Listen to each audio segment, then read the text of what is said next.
नाज़रीन, मैं हूं अरसलान खोखर। आप देख रहे हैं प्रोग्राम टॉक शो। पाकिस्तान में सियासी गहमा गहमी अपनी जगह और इस वक्त तो बहुत उरूज पर है। इलेक्शन का वक्त बिल्कुल करीब आ रहा है। चंद दिनों की मुसाफत पे अब इलेक्शन मौजूद हैं और इलेक्शन होने के बाद हुकूमत के लिए बड़े बड़े चैलेंजेस भी पहाड़ की तरह मौजूद हैं। रीजनल कॉन्फ्लिक्ट कहें, रीजनल तनाव कहें, या फिर इस वक्त हम शायद एक ऐसी सिचुएशन में हैं जहां पर चारों अतराफ से इलेक्शन समेत इकॉनमी हो या फिर हमारे डिप्लोमेटिक लाइंस हों, हर जगह से हमें बहुत बड़े बड़े चैलेंजेस का सामना है। पाक ईरान कशीदगी का भी एक मामला सामने है। अब तो खैर मामलात लगता है कि कुछ बेहतरी की जानिब जा रहे हैं। फिर हुकूमती सतह पर या फिर हमारी अस्करी सतह पर हर किसी किस्म की जारियत का बेहतर जवाब देने की सलाहियत और मुंह तोड़ जवाब देने की सलाहियत के आज़म का इजहार भी हुआ, उसका प्रैक्टिकल नमूना भी। जाहिर है कि पाकिस्तान जियोलॉजिकली भी अगर हम देखें तो बहुत अहम मुल्कों में से एक है। फिर हमारे जो अतराफ़ में ममालिक हैं, ख़ासतौर पे अफ़गानिस्तान, इंडिया, और हम जो एक रीजनल कॉन्फ्लिक्ट का हिस्सा नहीं बनना चाहते, तो ये ममालिक अपने अपने तौर पर अपने अपने मसाइल लेकर पाकिस्तान के साथ किसी न किसी सतह पर जुड़े हुए हैं। पाकिस्तान के लिए अब इस वक्त बड़ा मामला क्या है? महंगाई पाकिस्तान के अंदरूनी मामलात में बहुत बड़ा मामला है। हमारा ट्रेड वॉल्यूम बहुत बड़ा मसला है जिसे समझने की ज़रूरत है। और जो मंशूर सियासी जमातें पेश कर रही हैं, क्या वो मंशूर पाकिस्तान के इन तमाम मसाइल, जो कि बड़े बड़े मसाइल हैं जिसमें बेरोज़गारी है, आवाम के लिए बिजली और गैस के दुख हैं, महंगी गैस, महंगी बिजली और दोनों का ना होना, इंडस्ट्री का पहिया बंद होना, और बड़े लेवल की इंडस्ट्री जिसे हम लार्ज स्केल मैन्युफैक्चरिंग कहते हैं उसका पहिया बंद होना, फिर पाकिस्तान के बैनुल-अक़वामी ताल्लुकात और उन ताल्लुकात की बुनियाद पर हमारे सामने अब बड़े मसाइल, गज़ा का मसला, कश्मीर का मसला, और फिर अभी हालिया जिस कशीदगी का मैंने जिक्र किया, इसको हल करने के मामला। चूँकि ये मामला अब बड़ी दूर तक जाएगा, आने वाली गवर्नमेंट के सर पे बहुत सारे मामलात हैं और यहाँ पर है अब इलेक्शन की गहमा गहमी। जो मंशूर पेश किया जा रहा है, चाहे वो पीपल्स पार्टी की तरफ से हो, जो बातें पाकिस्तान मुस्लिम लीग नून ने गुज़िश्ता रोज़ से शुरू की, चूँकि इससे पहले तो वो रोड पर आए नहीं, अब रोड पर आना शुरू हुए, तो भी वहाँ पर एक अजीब सा कॉन्फ्लिक्ट शुरू हो गया कि मरीम नवाज़ साहिबा ने आखिर में क्यों स्पीच की और नवाज़ शरीफ साहब ने पहले क्यों स्पीच की, और पाकिस्तान मुस्लिम लीग नून सीट एडजस्टमेंट पर इतनी ज़्यादा क्यों जा रही है। क्या मसला है पाकिस्तान मुस्लिम लीग नून को? कोई डर है, कोई इशू है? कई रहनुमा पाकिस्तान मुस्लिम लीग नून के नाराज़ हैं। लफ्जी गोलाबारियाँ बिलावल भुट्टो साहब की जानिब से हो रही हैं और वो सीधी सीधी शेर की तरफ हैं और शेर को तीर से निशाना बनाने की बात की जा रही है। हालांकि एक दूसरे के खिलाफ ज़बान नहीं चलाएंगे, पुरानी सियासत को दफन कर देंगे, इल्ज़ामात की सियासत कुछ नहीं देगी, लेकिन अभी तक मंशूर हो जो भी हो, स्टेज पर खड़े अवाम के मसाइल से ज़्यादा पार्टीज़ के आपसी रंजिशें या एक दूसरे को नीचा दिखाकर वोट लेने की कोशिशें दिखाई दे रही हैं। पाकिस्तान भर में ये दो ही जमातें अभी ज़्यादा मुतारिक भी दिखाई दे रही हैं, लेकिन जो बाकी जमातें, ख़ास तौर पे जमात इस्लामी की बात करूं, जिन्होंने कराची के बल्दियाती इलेक्शन में एक मार्का तो मारा, लेकिन वो इसलिए चूँकि MQM ने उसका बॉयकॉट किया, उसके बावजूद हुकूमत बनाने में वो वहाँ भी नाकाम रहे। ताहिर मलिक साहब हमारे साथ मौजूद हैं, सीनियर तजियाकार हैं। नज़ीर लगारी साहब हमारे साथ मौजूद हैं, सीनियर तजियाकार सहाफ़ी हैं। फिर माहिर कानून आरिफ चौधरी साहब ने भी हमें ज्वाइन किया। बहुत शुक्रिया जी आप तमाम हजरात का। नज़ीर लगारी साहब, सर बहुत अजीब अजीब मामलात अब सर उठा रहे हैं। हम जवाब देने की बिल्कुल सलाहियत रखते हैं, बहुत अच्छा जवाब हर तरह से, चाहे वो भारत हो या कोई भी मुल्क हो। मामला ये नहीं है, लेकिन अब तो रीजनल कॉन्फ्लिक्ट्स भी बढ़ रहे हैं और हमारे अपने नेशनल कॉन्फ्लिक्ट्स भी बहुत तेज़ी से, ख़ास तौर पे सियासत में बड़ी तेज़ी से बढ़ रहे हैं। लंबे चौड़े केसेस सुप्रीम कोर्ट की जीनत बने हुए हैं और समझ में नहीं आ रहा कि मुल्क की सिचुएशन इस वक्त जा किस तरफ रही है और ये क्या इलेक्शन जो है ये इन सारी चीज़ों का अहाता कर लेंगे? आने वाली हुकूमत इन सारी चीज़ों का कंट्रोल संभाल लेगी?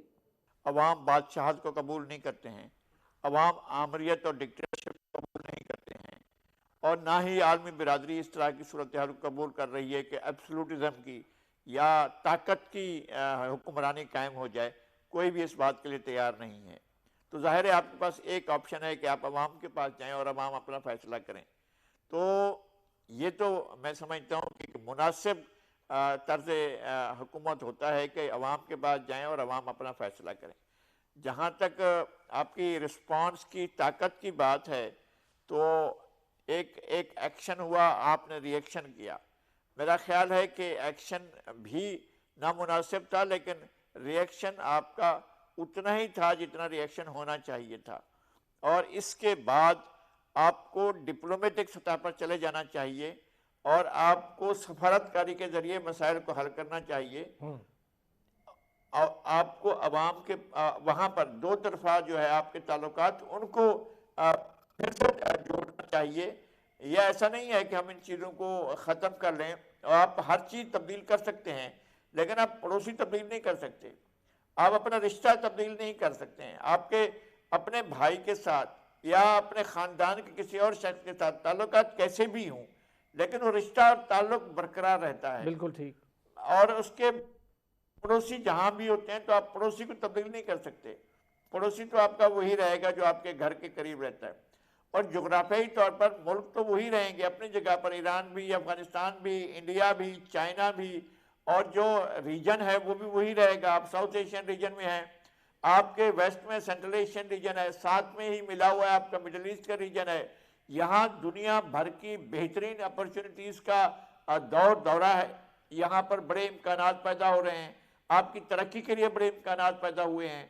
ईरान ने बड़ी तरक्की की है। ईरान दुनिया की टॉप मईशतों में एक बड़ी मईशत है, 18वीं बड़ी मईशत है दुनिया की। और इंडिया एक बड़ी मईशत हो गया है, वो दूसरी तीसरी बड़ी मईशत बनने जा रहा है। और इसके बाद चाइना है, वो दुनिया की टॉप मईशत बन चुका है। सबसे बड़ा इंडस्ट्रियल कॉम्प्लेक्स जो है वो चाइना के अंदर है। इस सारी सूरत हाल में, इन्वायरमेंट में हम बहुत कमज़ोर जगह पर खड़े हैं, कमज़ोर मईशत के साथ खड़े हैं, कमज़ोर एक्सपोर्ट इम्पोर्ट की तरफ खड़े हुए हैं।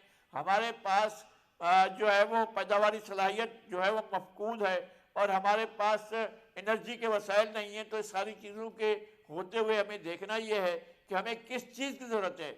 हमें जो है हमारे पास जो मसाइल जिनकी निशानदेही आपने अपने इंट्रो में की है, महंगाई बहुत बड़ा मसला है, बेरोजगारी बहुत बड़ा मसला है, और आबादी का दबाव जो है आपके ऊपर बहुत बड़ा है। इसलिए कि आपने जो आबादी बढ़ाई है, आपने, मेरे ख्याल में ये भी एक रिकॉर्ड है। हमें इन तमाम चीज़ों पर तवज्जो देनी है। एक जिम्मेदार जमहूरी हुकूमत इस मसले को हल कर सकती है, और खुदा करे कि उसको मौका मिले और एक जमहूरी हुकूमत आए और सारी सूरत हाल पर काबू पाने की कोशिश करे। ताहिर मलिक साहब, सर क्या कहेंगे? सारी सिचुएशन आपके सामने है, मसाइल जो मैंने इंट्रो में बात की। देखिए, जो सबसे बड़ा पाकिस्तान का मेरे ख्याल में जो इशू है वो होगा सॉल्व तो फिर हम आगे जाएंगे। मेरा ख्याल है पाकिस्तान 75 साल से ये अभी तक ये फैसला नहीं कर सका, या कहीं फैसला हो गया है पता नहीं, अनाउंस नहीं कर सके कि राइट टू रूल किसका है। जब तक आप अगर आप डेमोक्रेसी का लफ्ज़ मेरे ख्याल है दुनिया में सबसे ज़्यादा पाकिस्तान में इस्तेमाल होता है, और इसके आसान तरीन मायने ये होते हैं कि लोग वोट डालेंगे, वोट से उनकी हुकूमत बनेगी, वोट से उनकी हुकूमत ख़त्म होगी। तो यहाँ तो कभी इस तरह नहीं हुआ। 26 आपके प्राइम मिनिस्टर्स हैं, उसमें अभी तक एक प्राइम मिनिस्टर नहीं है, सिर्फ एक प्राइम मिनिस्टर की मैं बात कर रहा हूँ जो अवाम के वोट से आया है और अवाम के वोट से गया है। तो फिर मतलब बाकी फिर गुफ्तगू आप क्या कर रहे हैं? यहाँ तो पहले तो ये बात कर लें कि अगर आपने डेमोक्रेसी रखनी है तो फिर डेमोक्रेसी तो ये है कि लोग चोर को लाएं, चक्के को लाएं, अच्छे को लाएं, बुरे को लाएं, लेट द पीपल डिसाइड। यहाँ आप ये फैसला कर लें। अगर आपने एक कंट्रोल डेमोक्रेसी करनी है तो उससे बेहतर आप अनाउंस करें कि यहाँ के जो ताकतवर लोग होते हैं, जो अच्छे बड़े सरकारी ओहदों में बैठे होते हैं, वो समझदार हैं, वो मुल्क चला लें। तो मेरा ख्याल है ये जो लगारी साहब ने सारी बातें की हैं, जब तक आप बुनियादी फैसला नहीं करेंगे आप में इस्तेकाम नहीं आएगा। जब आप में स्टेबिलिटी नहीं आएगी, आपकी डिसीजन मेकिंग नहीं होगी, आपकी कोई प्लानिंग ही नहीं होगी। तो यहाँ तो एक शॉर्टकट मेथड है कि आप आओ, अपने अपने केस खत्म करो, थोड़े बहुत पैसे बनाओ, कुछ पैसे बाहर भेज दो, कुछ यहाँ रह लो, 2-3 बेटे बाहर भेज दो, 2-3 बेटे इधर रख लो। तो ये तो एक बड़ी डिफरेंट सी टेक्नोलॉजी है। मेरा नहीं ख्याल इस तरह छोटे मोटे इलेक्शन से, या इस तरह आप 4-5 आप वजीर बदल के, वजीर आजम बदल के आपके मसाइल हल हो जाएंगे। पोल्यूशन आपके सर पे है, इन्वायरमेंट पोल्यूशन में आप दुनिया के 5 मुल्कों में शुमार हैं, गुर्बत आपकी बढ़ रही है, आबादी आपकी बेहताशा बन रही है, 29 बिलियन यूएस डॉलर आपको सिर्फ चाहिए तेल खरीदने के लिए। तो कहानी तो बड़ी क्लियर है। मेरे ख्याल में सबसे बड़ा इशू यही है कि आप पहले फैसला करें राइट टू रूल किसका है। ठीक हो गया। लेकिन ताहिर साहब, आने वाले इलेक्शन में जो बड़े बड़े चैलेंजेस हैं हमारे पास, वो उस हुकूमत ने ही हल करने हैं, उस हुकूमत के ही सर पड़ने हैं जो आनी है। आप नहीं समझते कि आने वाली हुकूमत के लिए अब चैलेंजेस इतने सहल और आसान नहीं है जैसे आज से पहले थे? आए और बस अपने मंशूर में 4 बातें की और फिर उसमें से 1-2 पूरी कर दी और 1-2 छोड़ दी ताकि अगली बार के लिए मौका बना लें। अब तो आपका रीजनल, मैं जिसकी बात कर रहा हूँ, हर लिहाज से, मैं चाहे अफगानिस्तान के साथ आपकी बॉर्डर सिचुएशन की बात करूँ, भारत के साथ करूँ, भारत में खुद सर जिस तरह की डेमोक्रेसी और सबसे बड़ी भारत कहता है जी सबसे बड़ा डेमोक्रेटिक कंट्री है, वहाँ भी यही हाल है। वहाँ कौन सा कोई अलग हाल है? वहाँ भी, वहाँ आप देखें कांग्रेस रोती फिरती है, राहुल गांधी रोता फिरता है। मामलात ये है सर कि जो मसाइल हैं उनके हल के लिए कोई ऐसा हमारे पास कोई ठोस चीज़ नज़र आ रही है इन पार्टीज़ के पास जो इस वक्त मैदान में उतरी हुई हैं? नहीं सर, हो ही नहीं सकती इन पार्टियों को जब तक ये कॉन्फिडेंस ही नहीं होगा कि हम डिसीजन मेकिंग करने आ रहे हैं, हम अकाउंटेबल होंगे। पहले जब तक आप पॉलिटिकल पार्टीज को ये इंश्योर नहीं करते कि आप वोट से आएंगे और वोट से जाएंगे, तो वो क्यों करेंगे? उनके पास कौन सी प्लानिंग होगी?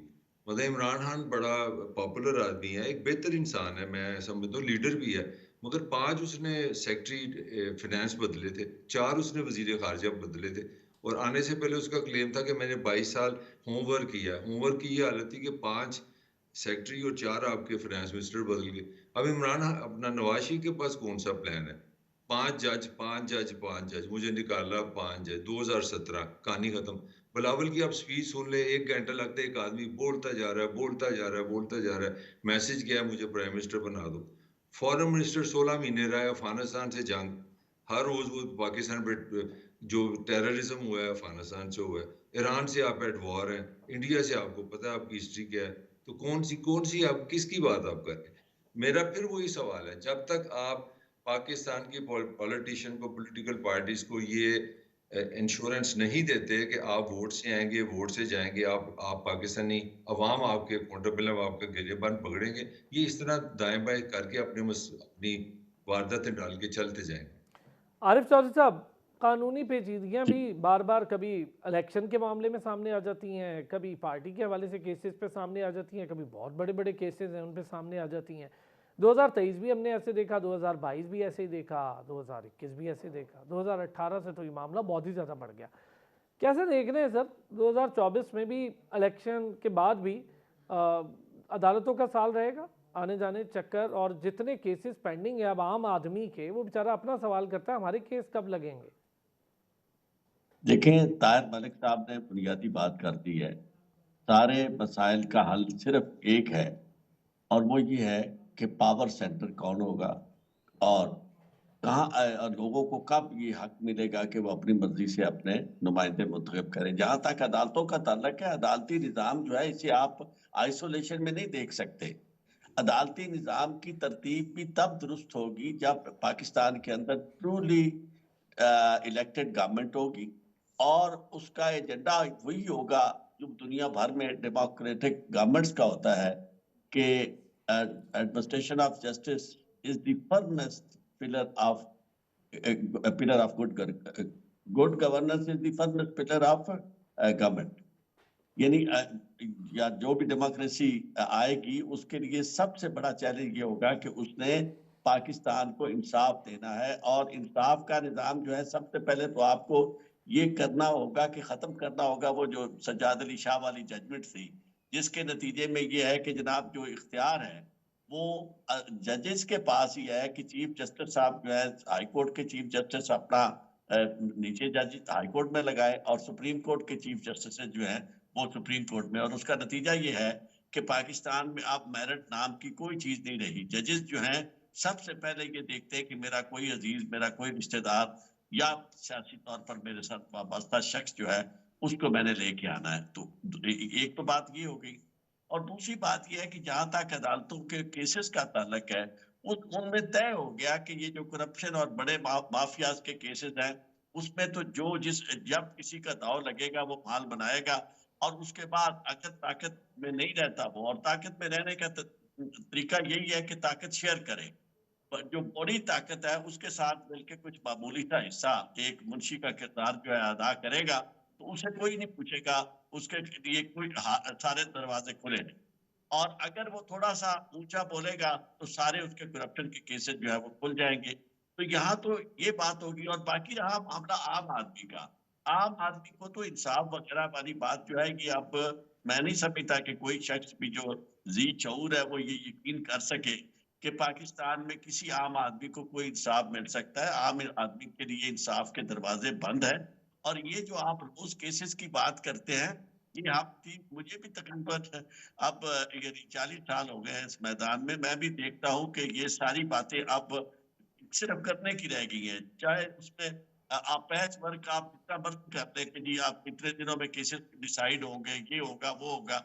सबसे पहली बात आपकी कॉम्पिटेंस है। कॉम्पिटेंस वो जजेस की है, लॉयर्स की है, और उसके बाद इंसाफ का निजाम है मुसाफी और यकसा सबके लिए, और पुलिस का निजाम जो आपके काबू में नहीं चीज और जो किसी की तरजीह नहीं है, वो है पाकिस्तान के अंदर पुलिस का निजाम। पुलिस का निजाम उस वक्त तक दुरुस्त नहीं हो सकता जब तक कि पॉलिटिकली इलेक्टेड वाइस गवर्नमेंट ना आए, क्योंकि जब गवर्नमेंट्स आती हैं तो उनकी जितना महदूद सा वक्त होता है उनके लिए माल पानी बनाने के लिए, उन्हें तो फिर इसकी जरूरत होती है कि पुलिस उनकी मर्जी की हो, और वो जहां चाहते हैं अपनी मर्जी के लोग लगाते हैं। और फिर वो पुलिस वाले जो है पहले तो उनके कहने पे कानून शिकनी करते हैं, और उनके कहने पे लोगों के घरों में दाखिल होते हैं, और उसके बाद फिर अपना काम भी करते हैं, साथ साथ चलाते हैं। माजी में ऐसा होता है, शहबाज शरीफ के जमाने में जब हुक्म होता था कि इतने लोगों को उड़ा दो बदमाशों, तो उसके साथ वो जो थानेदार होते थे वो पैसे लेकर अपनी मर्जी से लोगों को भी उड़ा देते थे। तो इस तरह ये समझे कि पाकिस्तान के अंदर ये सारी बातें हम बैठ के इसी तरह कई साल हो गए ये करते हुए, आपको भी सुनते हुए, और इसी तरह चलता रहेगा जब तक कि एक बात तय ना हो जाए कि पाकिस्तान को अगर ठीक है। करना है, पाकिस्तान को सही मानों में पॉलिटिकली डेमोक्रेटिकली इलेक्टेड गवर्नमेंट के जरिए करना है, और सारे इदारे जो है उनको उसके साथ साथ आपने दुरुस्त करना। और बिल्कुल ठीक। अच्छा आरिफ पार्लियामेंट चौधरी साहब, मैं ज़रा पुलिस रिफॉर्म्स पर आपसे थोड़ी डिटेल भी बात करूंगा। इससे पहले भी बड़ी बार ये सुन चुके हैं हम मुख्तलिफ गवर्नमेंट्स और उनके मंशूर में जी पुलिस रिफॉर्म्स करेंगे, एक बड़ी ऊपर से नीचे तक ट्रिकल डाउन इफेक्ट आएगा। नज़ीर लगारी साहब, सर जो बात की ताहिर मलिक साहब ने, उसमें एक बड़ी अहम बात यह है कि एक दूसरे पर इल्ज़ामात तो एक एक घंटा लगा रहे हैं, लेकिन आवाम को बताने के लिए है क्या? मैं अगर पीपल्स पार्टी की बात करूँ तो वो सिवाय तीर से शेर का शिकार करने के, और जो उनके हाथ में एक फ़ाइल होती है जिसमें वो कहते हैं जी ये 10 निकाती एजेंडा है, सारे मसाइल हल हो जाएंगे, मंशूर अभी तक वो नून लीग भी नहीं बना पाई, ना को बता पाई है आवाम को। क्या मामला चल रहा है सर? कोई ऐसी तकरीरें भी नहीं चल रही? पीडीएम की गवर्नमेंट 16 माह की जो कर गई, उसके बाद इस तरह की तकरीरों से आवाम राग़िब तो नहीं होंगे? पहली बात यह है कि जो भी हालात होते हैं वो अचानक पैदा नहीं होते हैं, और उसके पीछे पूरा पस मंजर होता है। ये 16 माह की हुकूमत की जो कारकर्दगी थी, उसके पीछे और भी मावामिल थे जो उसके पिछली हुकूमत के मामलात से रखे हुए थे। ऐसा नहीं है, तबाही जो है वो पीछे से आ रही थी, और यहाँ आकर बहुत ज़्यादा संजीदा एक बर्बादी की सूरत अख्तियार कर गई, और लोगों के ऊपर एक अज़ाब मुसलत हुआ है, और महंगाई का एक तूफान आकर पड़ा था।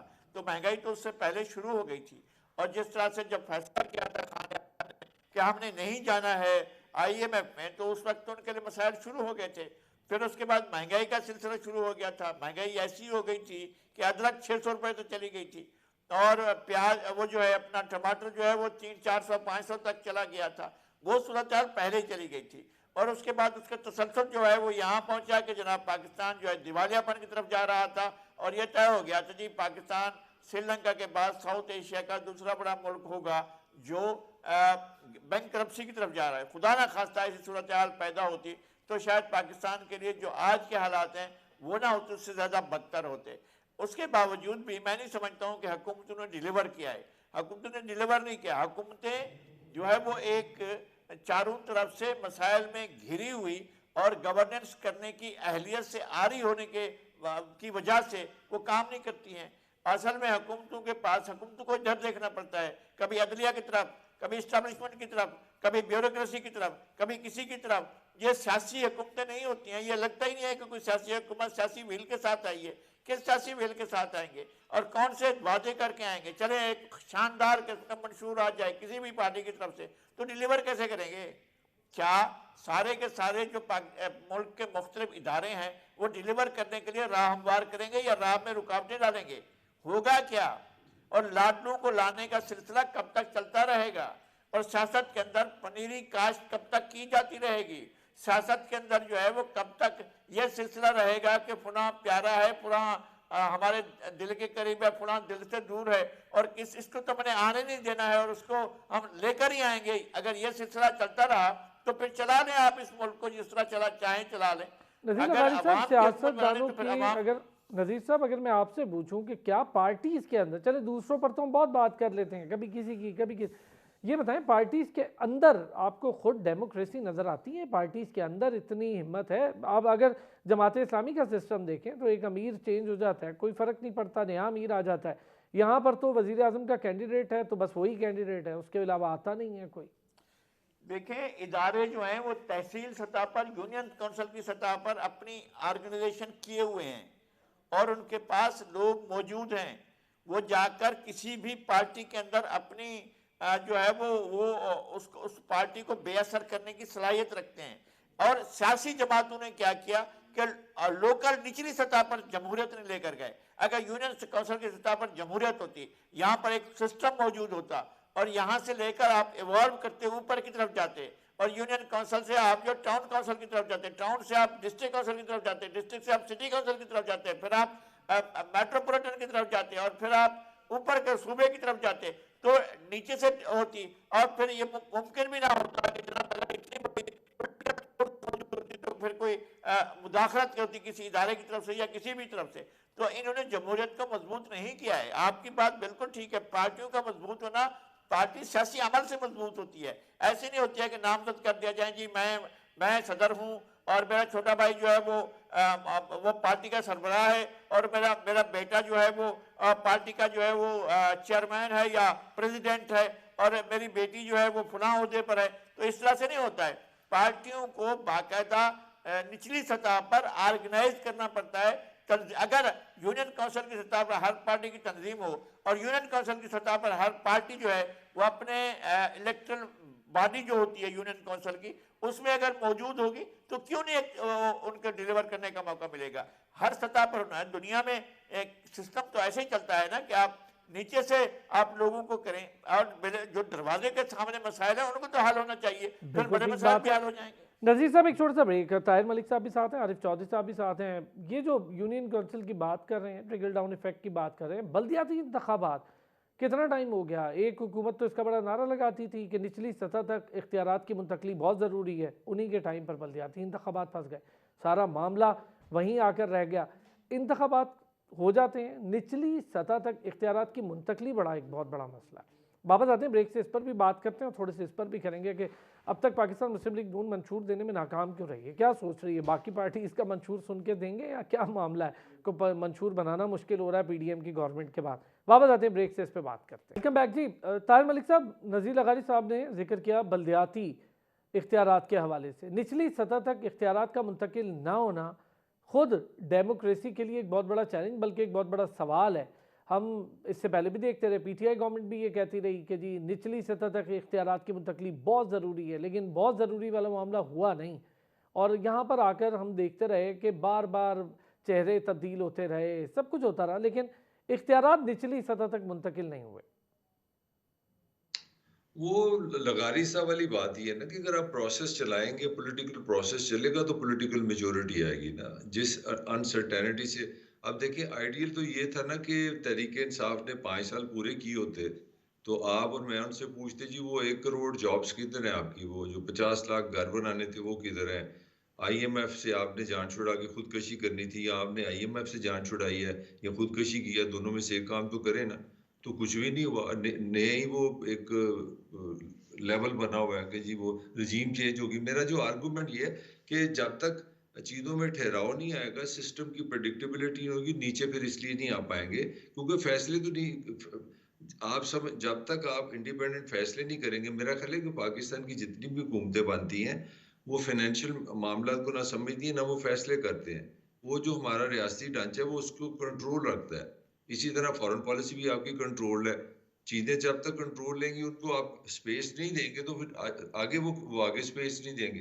तो हमारे यहाँ तो मुझे लगता है ये जो पॉलिटिकल पार्टीज हैं, इनकी जो अपनी पॉलिटिकल ओरिएंटेशन बड़ी जरूरी है। इनको खुद डेमोक्रेटिक होना पड़ेगा। इनके अंदर डेमोक्रेसी का आना जरूरी है। एक लोग हैं, एक ही मिजाज है। मतलब आप नवाज शरीफ देख लें, सोए फैमिली को और कुछ नजर नहीं आता। अगर बिलावल को देखें, वो भी फैमिली नजर आ रही है। और अगर मैं तहरीक इंसाफ को समझूं कि वो वाकई पॉपुलर पार्टी है, तो उसका अलमिया मुझे तंजीम साजी नजर आ रही है। वो एक मरवत हम्म। अपना टिकटॉकर है, वो टॉप पे चला गया क्योंकि वो बातें बहुत अच्छी करता है, सोशल मीडिया हैंडल कर सकता है। ठीक है, बड़ी अच्छी बात है। एक दो वकील हैं, वो वकील बड़े अच्छे हैं, वो इंग्लिश बड़ी अच्छी बोलते हैं, बाद में आके प्रेस कॉन्फ्रेंस करते हैं, पार्टी उनके हवाले कर दी। तो मेरा मतलब है कि इस तरह से जो आप बोएंगे वैसे ही काटेंगे ना। अब इन्हीं तीन पार्टियों के गिर्द हम घूम रहे हैं, और मुझे आप बता दें, मुझे तो किसी में वो टैलेंट, वो डेप्थ नहीं लगती। जो चैलेंजेस आप बार बार कह रहे हैं कि वो चैलेंजेस, मैं जिस घर में रहता हूँ यहाँ पे एक बिजली ठीक करानी हो, एक दफा प्लम्बर बुलाना हो तो नानी याद आ जाती है। पैसे भी दो, बंदा नहीं मिलता, एक्सपर्ट नहीं मिलता, वो टाइम नहीं देता, काम सही नहीं करता, फिर दोबारा नहीं आता। तो आप बात कर रहे हैं 24 करोड़ 25 करोड़, दुनिया की 5th लार्जेस्ट पॉपुलेशन की।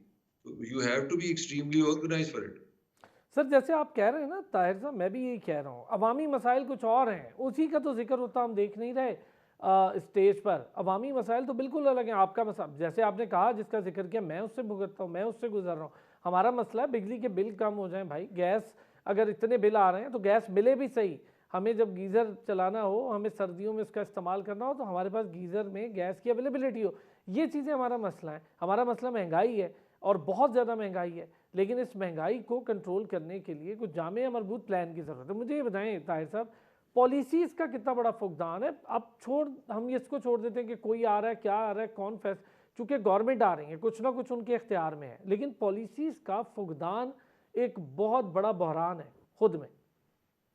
देखिए, एक तो सिस्टम की मैंने शुरू में बात की, अब दो दुश्मन मैं आपको अपने और बताता हूँ। एक हमारी पॉलिटिकल पार्टीज और दूसरा हमारा मीडिया।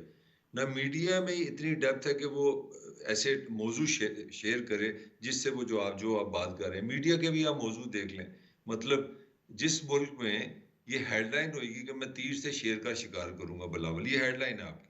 मतलब मेरे लिए, मैं कल बड़ा खुश था कि यार अल्लाह का शुक्र है, मैं मरने से पहले मुझे ये पता लग गया कि तीर से शेर मार सकता है। This is your political we. मतलब दूसरी खबर है जी, 5 जजेस अगर मुझे ना करते तो पाकिस्तान स्वीडन होता, नॉर्वे होता, यहाँ पे बारिश होनी थी डॉलरों की वगैरह वगैरह। तो मतलब इतनी मीडियोक्रिटी को अगर मीडिया भी एम्बेरस करेगा रात को, फिर 8 घंटे जिस तरह ये भी टॉक शो बन गया। मेरा क्वेश्चन है कि पहले पॉलिटिकल पार्टीज में भी आपको कुछ ना कुछ थोड़ा पेट्रोल डालना पड़ेगा, उनको एलिवेट करना पड़ेगा। और देखे ना, जुल्फकार अली भुट्टो क्यों क्लिक कर गया? जुल्फकार अली भुट्टो ने दो काम किए, एक सादा जुबान इस्तेमाल की और एक लफ्ज इजाद किया। वो एक लफ्ज ही उसको कहां से कहां ले गया, उसका नाम है रोटी कपड़ा और मकान। मतलब हर पढ़े लिखे अनपढ़ को एक लफ्ज नजर आ गया। इंटेलेक्चुअली उसका एक फिक्रा है। हालांकि मैं भुट्टो से इंप्रेस नहीं, मैं समझता हूँ पाकिस्तान को डैमेज करने में उसका बड़ा रोल है, मगर जो उसकी कंट्रीब्यूशन है, उसकी कंट्रीब्यूशन है। एक लफ्ज जो वो दे गया है, मैं समझता हूँ पॉलिटिकली इंटेलेक्चुअली विजडम वाइज इससे बड़ा पाकिस्तान के 75 साल में कोई लफ्ज नहीं है। वो है ताकत का सरचश्मा अवाम है। तो जब पॉलिटिकल पार्टीज इस तरह कम्युनिकेट करती हैं, इश्यूज पे आती हैं, तो लोग सुनते हैं, फिर लोग अवेयर होते हैं। तो हमारी पॉलिटिकल पार्टीज भी मैंने आपको बता दी हैं, और मीडिया का तो मैं खुद हिस्सा हूँ। मीडिया भी इंतहाई छोटी छोटी चीजें, छोटे छोटे मसाइल, मतलब हैरानगी होती है जिसपे वो इशू बना देते हैं, जो ब्रेकिंग न्यूज होती हैं। मतलब हंसी आती है। तो दोनों ने, मेरा हाल है, अच्छा दोनों। ताहिर साहब, एक बड़ी मज़े की चीज़ मैंने आपके साथ और नज़ीर लगारी साहब और आरिफ साहब हैं साथ डिस्कस करनी। आपने बिल्कुल ठीक बात कही। बिलावल भुट्टो ये फरमा रहे हैं कि 3 बार वज़ीर आज़म बनकर आवाम का खून चूस लिया, तो अभी दिल नहीं भरा, चौथी बार भी खून चूसना है। आरिफ चौधरी साहब, 18वीं तरमीम में ये सारी इजाज़त तो खुद दी है पीपल्स पार्टी ने कि बन जाओ जितनी बार मर्जी वज़ीर आज़म। आपने सादा लफ्जों में ये बयान फरमाया है कि असल में खून चूसने की ताकत तो सूबों के पास है। ये परेशानी का इजहार कैसे कर रहे हैं? यानी सूबों में जो होंगे वो खून चूस रहे हैं, अभी भी चूस रहे हैं और चूसते रहेंगे। बात बड़ी काम की बात अभी मैं सुन रहा हूँ जो ताहिर मलिक साहब कर रहे हैं। बात यह है कि यहाँ अब डी जनरेशन शुरू हो चुकी है, और काफी अरसे से डी जनरेशन शुरू हुई है। और ये जब डी जनरेशन शुरू होती है तो फिर री जनरेशन मुश्किल हो जाती है। ये चीजें सारी इस वक्त ऊपर से नीचे वाली बात आपने जब की इख्तियारात की, तो बुनियादी तौर पर जो इक़्तिदार में आता है, सबसे पहले तो वो इसी बात पे मुतमिन नहीं होता कि उसके अलावा अगर कहीं कोई शख्स भी सर उठा रहा होता है, चाहे उसकी अपनी पॉलिटिकल पार्टी में ही हो, तो उसकी जान को जान के लाले पड़ जाते हैं। वो समझता है कि यार ये कल को मुझे चैलेंज ना करे। यहाँ तो बेसिकली बालिस्तीय जो है, जिनका अपना कद कोई नहीं है, वो इक्तदार में आते हैं और फिर कोशिश उनकी ये होती है कि इक्तदार में रहने के लिए वही फलसफा है कि किसी को ऊंचा बोलने ना दो, किसी को ऊपर उठने ना दो। सियासत में ये होता है कि बड़े बड़े लोग, मैंने इवन आपको मैं कर्ज करूं कि जो मेरा फील्ड है लॉ का, मैं इंडिया में गया तो मैं हैरान रह गया कि चीफ जस्टिस जो था वहां पंजाब हाई कोर्ट का, उसके पंजाब और हरियाणा हाई कोर्ट का इकट्ठे, उसके साथ उसके जो दो सीनियर जजेस थे, वो हर मामले में इख्तलाफ कर रहे थे। यानी जो गुफ्तगू हो रही थी उसमें कोई ऐसा नहीं था कि हाथ बांध के बैठे हुए कि चीफ साहब ने ये कह दिया और उसके बाद फिर किसी की मजाल नहीं है कि कोई इख्तलाफ। ये हमारे यहाँ ये जो हाथ बांधने वाला तस्वर है ना, और चीफ साहब ने ये कह दिया, चीफ साहब ने ये कह दिया, ये उस वक्त तक बदल नहीं सकता जब तक कि सही मानों में पॉलिटिकली इलेक्टेड गवर्नमेंट का रिवाज ना पड़ जाए और लोगों को ये यकीन ना हो जाए हमारी मर्जी से बनेगी, और जब हम नाराज होंगे तो वो उस वक्त के साथ ही हम अपना इजहार कर सकेंगे। इसके अलावा ऐसा कोई रास्ता नहीं है। अब मैं आपको एक अर्ज करूं कि यहाँ मेरे फील्ड में लॉ में आपने जजेस को बनाने का तरीकेकार क्या रखा है? लॉ यदि कभी आपने गौर भी किया, सबसे पहली बात तो ये कि कानून के बारे में जब आप कानून बनाते हैं तो कभी तजिया नहीं किया कि ये बेसिकली ये जो कानून बनाया था, जिस मकसद के लिए बनाया था वो पूरा हुआ है या नहीं हुआ। आप इवन, और अगर अगर पूरा नहीं हुआ तो हमें इसे इसमें अमेंडमेंट की जरूरत है, हमें अपने आप को जदीद खतूत पे उस्तवार करने की जरूरत है। सो बाय सो कि कभी आप, ये बड़ी मुतनाज़ा बात होगी, वफाकी शरई अदालत में चले जाएं और जाकर देखें इतना बड़ा सेटअप है और केस उनके पास कितने हैं। यानी एक दफा मुझे पेश होने का इत्तेफाक हुआ तो मैंने वफाकी शरई अदालत में ये कहा कि हमें शुक्रगुजार होना चाहिए सिपी के इस नौजवान का कि जिसने ये जुर्म किया, तो आज हम यहाँ बैठे हैं आप सामने बतौर जज अदालत के और मैं बतौर वकील के। हमने कभी उसके बारे में ये गौर नहीं किया कि इतना बड़ा सेटअप और कैसे चल रहा है और उससे क्या फवायद हमें हासिल हो रहे हैं और क्या नतीजा आप हासिल करना चाहते हैं। हर चीज जो है जब शुरू हो जाती है तो उसको हाथ डालना, उसके बारे में अमेंडमेंट की बात करना, ये जुर्म बन जाता है। तो इसी तरह अदालती निज़ाम पाकिस्तान के अंदर हर शख्स इससे वाकिफ है, इसको भी ये सफर करना पड़ता है। मोहतरमा बेनजीर भुट्टो साहिबा जो थी, जब लाहौर में थी बैठी थी तो सरदार नजीब खोसा ने मेरा उनसे तारफ करवाया, तो मैंने उनसे ये कहा कि मैडम ये हमा आई कुडंट अंडरस्टैंड। मैंने कहा यू आस्क फॉर इट। ये जो लोग बैठे हैं ये सामने, उस वक्त आपसे हम सारे कहते थे कि बार काउंसिल्स को इन्वॉल्व करें, बार एसोसिएशंस को इन्वॉल्व करें, लोगों के जजेस के बनाने का तरीकेकार पार्टी की वापसगी से हट के ये करें कि एक जज को आप नॉमिनेट करें तो लोगों से ओपिनियन ली जाए, पता चले कि क्या जज का कोई कहने पर है। अगर कोई जज वकील होते हुए करप्ट है, जब वो जज बनेगा तो यकीनन बहुत बड़ा करप्ट होगा, और अगर वकील के तौर पर इनकॉम्पिटेंट है तो जज के तौर पर भी इनकॉम्पिटेंट होगा। तो इस सारे अमल में उस वक्त किसी के ज़हन में ये बात आती नहीं, क्योंकि हर शख्स ये चाहता है, इवन फॉर दैट मैटर आप यानी जो जेल में है साहब जिनका नाम नहीं लेने देते, उनके दौर में भी मैंने मेरिट जरा बराबर नहीं देखा।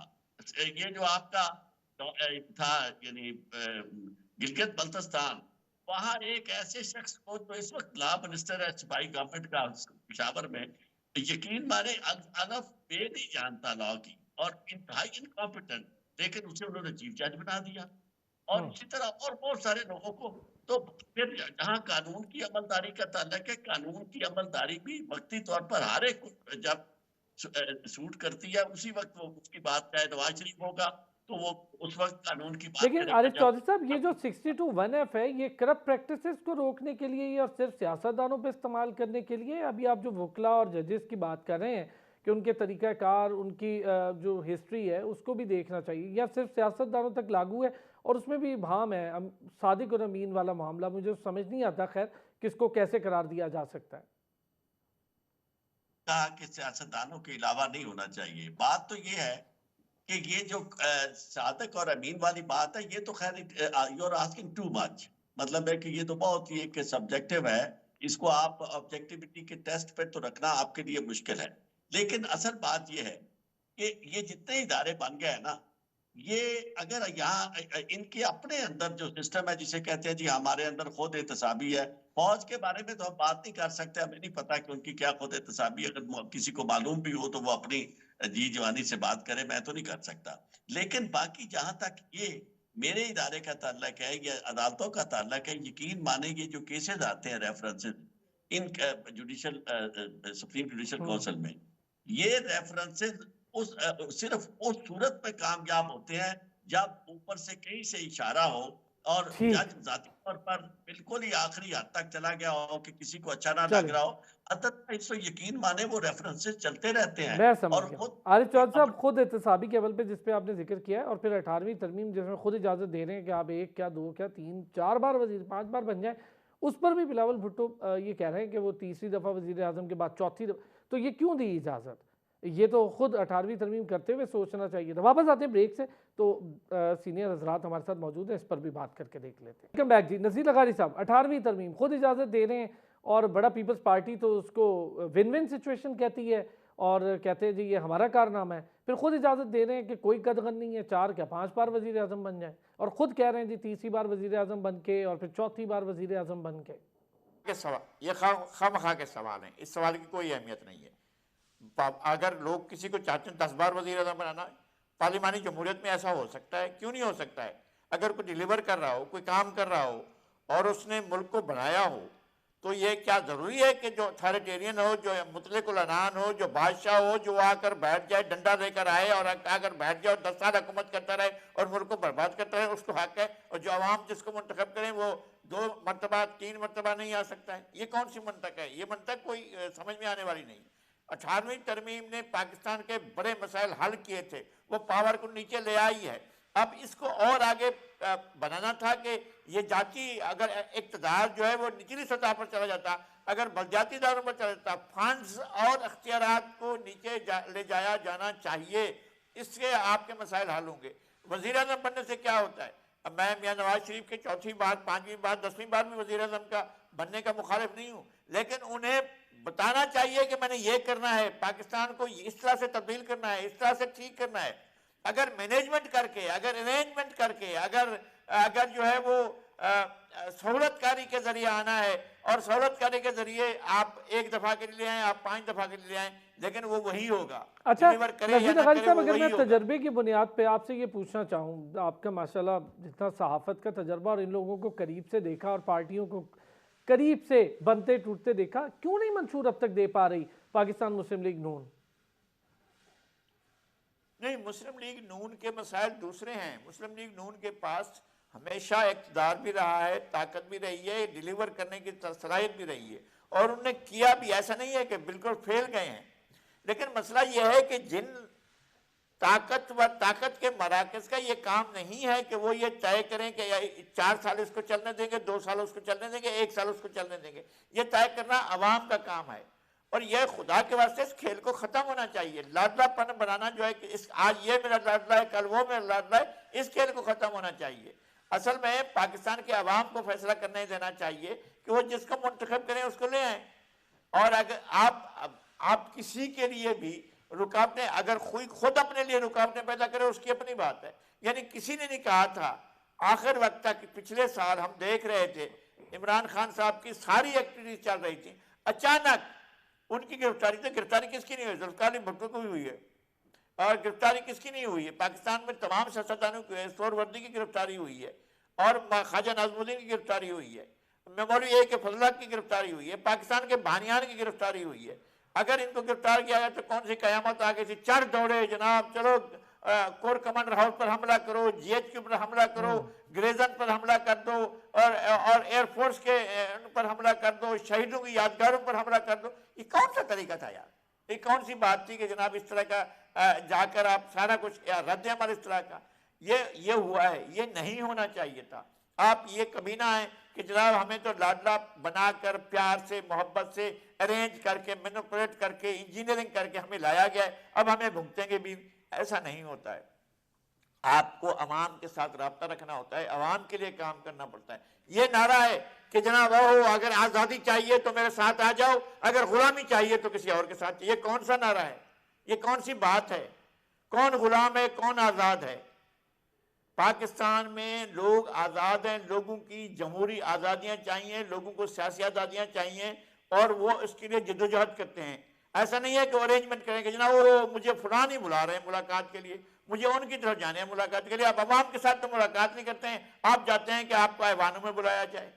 जब लोग सैलाब में बर्बाद हो रहे थे ये आराम कर रहे थे और इनको परवाह ही नहीं थी। हर बार 2014 में भी और ये पिछले साल जो कुछ बर्बादी हुई है पूरे मुल्क के अंदर, जो तबाहकारियां हुई हैं, उसके अंदर भी इन्होंने उसकी परवाह ही नहीं की और लगे हुए थे अपने सियासी अमल के साथ। तो करें सियासी अमल ज़रूर करें, लेकिन अवाम से लापरवाह ना हो जाएं, अवाम को साथ रखें। और आइन जो है वो हमारा मुकम्मल है, इसमें कोई बुनियादी खराबी नहीं है। कुछ जो चीज़ें ठीक होने की हैं वो ठीक की जाएं। असल मसला यह है कि विल हो डिलीवर करने की और ताकत के मराकज का ये शौक ना हो कि ये शक्ल खराब हो गई हम दूसरी शक्ल ले आते हैं, तो दूसरी शक्ल ले आने का काम नहीं होना चाहिए। क्या कहते हैं ताहिर मलिक साहब? सेम सवाल आपसे। 18वीं तरमीम, उसके बाद सूबाई खुद मुख्तारी भी हुई, आम आदमी के मसाइल पर भी बात हुई, फिर जो लेकर आए वो खुद कह रहे हैं कि नहीं जी तीसरी चौथी दफ़ा का वज़ीर आज़म काबिल कबूल नहीं है। नज़ीर लगारी साहब कह रहे हैं बात ही गलत है, जितनी बार मर्जी आवाम डिलीवर करते हुए आदमी को लाना चाहे तो लेकर आए। नहीं, लगारी साहब एक रैशनल बात कर रहे हैं ना, फिर वो जो जिस जिस पॉइंट से हमने गुफ्तगू शुरू की थी वहीं पे हम आ गए ना। तो ये फैसला तो पाकिस्तान की आवाम ने करना है। हाँ, ये कर सकता है बिलावल के जी मैं पीपल्स पार्टी से हूँ और अगर आप नून को वोट देते हैं इसका मतलब है अब आप एक बंदे को चौथी दफा प्राइम मिनिस्टर देखना चाह रहे हैं, तो मैं आप मुझे वोट दें। अगर उसको वोट मिल जाए तो इसका मतलब है लोग नहीं चाह रहे वो चौथी दफा है। तो वो तो बात डेमोक्रेटिकली समझ आती है, मगर आप किसी को रोक नहीं सकते। फिर बात वही है ना कि अगर जो मैंने कही थी कि ताकत का सरचश्मा अवाम है, अगर आप लोगों पे ट्रस्ट करेंगे, लोगों पे बिलीव करेंगे तो उनके फैसले को आप फॉलो करेंगे ना। यही यही सारा पॉइंट है। मगर खाली ये भी बड़ी अच्छी बात लगती है कि डेमोक्रेसी हम जैसे जो लोग हैं जमहूरियत की बात करते हैं, लोगों के आप पावर दे दें, लोगों को वोट का दे दें, ये बिल्कुल सच है। मगर इसके साथ भी हम आधा सच नहीं बोलते। आधा सच ये है कि जब तक आप लोगों के ह्यूमन डेवलपमेंट नहीं करेंगे, उनमें ये सोचने की समझने की जो इस्तात है ना, ये बड़ी रेयर है। वो कहते हैं ना common sense is the most uncommon thing in the world. मैं अमेरिका में रहा हूँ काफी, वहां पे चीजें देखी मैंने। आम लोग पूरी दुनिया के एक जैसे हो, मेरे जैसे हैं, रोटी का ही सो गया, चाय पी, अल्लाह खैर चला। तो जब तक आप लोगों को एजुकेशन नहीं देते, 70% बंदा तो आपका पढ़ लिख नहीं सकता। और सरदार खोसा का मैं इंतहावी निशान देख रहा था, के कॉमेडी क्या के लिखा हुआ है, मतलब के क्या निशान है? यहाँ के जो लोग पढ़े लिखे लोग हैं वो क्या समझेंगे के का क्या करना है? तो मेरा पॉइंट ये है कि हमें बड़े बड़े लेवल पे सोचना पड़ेगा। जो मैं आर्गूमेंट कर रहा हूँ, मैं आर्गूमेंट कर रहा हूँ कि रियासत को, सियासत को, सहाफत को, सोसाइटी को सोचना पड़ेगा कि हम जो 75 साल से दायरे का सफर कर रहे हैं ये कितनी देर रोड करना है। वैसे बज़ाहिर ये ऐसे ही रहेगा, वो तो मैं टॉक शो के लिए आपसे चीची बातें कर रहा हूँ, तो मुझे बाकी कुछ भी नहीं होना। क्योंकि जब तक आपकी रियासत आगे नहीं आएगी, आपका पॉलिटिशियन में कॉन्फिडेंस नहीं आएगा, मीडिया से आप कंट्रोल नहीं उठाएंगे, तो आप किसी कंसेंसस पे नहीं पहुंचेंगे। अच्छा, वैसे कंसेंसस ताहिर यही है साहब अगर मैं कि आपके तजर्बे की बुनियाद पे पूछना चाहूँ कि क्या इस वक्त सियासी पार्टियां जो हैं अगर ये मिलकर हुकूमत बना रही हैं तो भी ठीक, वरना किसी एक को अगर क्लियर मेजॉरिटी मिल रही है तो भी ठीक, क्या ये हल निकालने की अहल है? मैं सिर्फ सियासी पार्टियों तक की बात कर रहा हूँ, क्या ये अहल है हल निकालने के उन मसाइल का? नहीं, ये मेरा ज़ाती राय है। मैं वो I don't want to sound like authority. मेरी कॉमन सेंस बता रही है तीनों में किसी के पास इस्तात नहीं है। मगर हैविंग सेड दैट, आपके पास रास्ता भी कोई नहीं, आपको इनको प्रोसेस में लाना पड़ेगा। देखिए मेरे मेरे भी बच्चे हुए हैं, मैं अपना उनको पैदाइश से 30 साल तक बड़ा होते देखा है। तो जब वो गिरते थे, आई रिमेम्बर उनको जो बैट दिया तो वो मुंह पे मार लिया करता था, बेटा मेरा चलते चलते गिरता था। मगर इट डज दिस मीन कि मैं उसको वहां से रोक देता कि नहीं नहीं अब तुम पे पाबंदी है, तुम चल नहीं सकते? वो बिला वजह रोया करता था, मैं बर्दाश्त करता था, रात को तंग करता था, मैं होया करता था, क्योंकि I knew one day he will grown up. वो बड़ा हो जाएगा तो उसको चीजें इस बीमारी से निकल जाएगा। असी बच्चे ਨੂੰ ਵੱਡਾ ਹੀ नहीं होने। हमने वहां से उसको हर 15 महीने में, 2.5 साल में कोई ना कोई ऐसी टेक्नोलॉजी आ जाती है, बच्चा बच्चे ही रहता है, वो रोता रहता है बैठ दो बैठ दो। मेरा लिए हम बिल्कुल कॉमन सेंस से नीचे की एक सोसाइटी है, उसको ये बुनियादी बातें नहीं समझ आ रही। बुनियादी बात बिल्कुल सिंपल सी है, तरक्की हमेशा प्रोसेस से होती है, गलतियों से होती है, गलतियां ठीक करने से होती हैं। आप एब्सोल्यूट बात कर रहे हैं, ये बात अभी भी इंतहाई इनरेशनल है कि ये इलेक्शन से हमारे मसाइल हल हो जाएंगे। वो भाई 75 साल से आप चीजें खराब करें तो 8 मई को इलेक्शन होंगे, सॉरी 8 फरवरी को, जी, और 8 8 फरवरी। 8 मार्च को एक वजीर आजम आएगा, तो वो 8 अप्रैल को सारे मसाइल हल कर देगा। ये सोच ही बता रही है कि हम मसाइल हल नहीं करना क्या चाहते। कहते हैं आरिफ चौधरी साहब? कि यहाँ मसाइल के हल वाली बात जो है ये तो कसम लोगों ने उठा ली है ना कि जिसने भी इक़्तिदार में आना है उसने वो बात करनी है जिसका कोई अगर रैशनल ना हो, और ये लोग जो है उसके यकीन करें जिस तरह माजी में दावे किए गए हैं और आज भी किए जा रहे हैं। बात दावों की तो एक तरफ रही, मैं आइन के हवाले से जरूर ये कहना चाहूंगा कि जो नजीर नगारी साहब कह रहे थे कि आइन हमारा मौजूद है, यकीन माने आइन हमारा मौजूद नहीं है। अगर आइन मौजूद होता तो इस तरह का इलेक्शन कमीशन ना होता। जो कुछ आप देखें ना, बाकी सब चीजें छोड़ दें कि जी हम कहें कि जनाब पीटीआई जो थी वो इलेक्शन उन्होंने अपने इंट्रा पार्टी इलेक्शन नहीं करवाए, उनसे ये सवाल किए गए। लेकिन मुझे आप जरा ये बता दें कि उसके बाद चलो जो किया है इलेक्शन कमीशन ने, दुनिया में कभी आपने इस तरह का इलेक्शन कमीशन देखा है कि जो एक पार्टी के पीछे इस तरह पड़ जाए?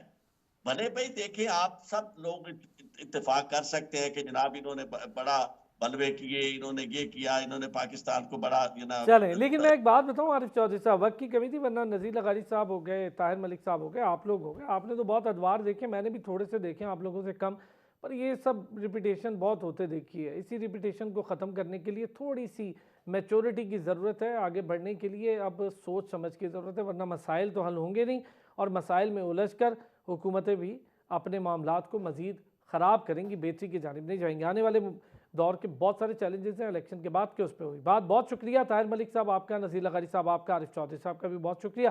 कल फिर होती है आपसे मुलाकात, अपना ख्याल रखिएगा।